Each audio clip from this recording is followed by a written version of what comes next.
Situata e motit në fillim të javës në qarkun e Kukësit paraqitet me vranësira por pa rreshje në zona të ulta, ndërsa në lartësitë mbi 1000 metra mbi nivelin e detit ka nisur rreshje të dëborës. Ekipet e subjekteve kontraktore janë në terren dhe po vijojnë punën pa ndërprerje për pastrimin e tubinave dhe për eliminimin e problematikave të shkaktuara nga rreshjet.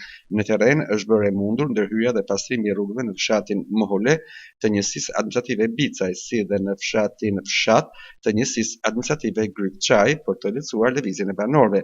Të gjitha akset rrugore nacionale janë të qarkullueshme nga Bashkitë Kukës Saz dhe Tropoj, sipas Komisionit të Mbrojtjes së Civile nuk raportohet për ndonjë situatë emergjente. I gjithë qarku furnizohet normalisht me energji elektrike. Strukturat vendore të emergjencave civile dhe njësitë e mirëmbajtjes së rrugëve mbeten në gatishmëri të plotë për të ndërhyrë menjëherë në rast të përkeqësimit të kushteve atmosferike.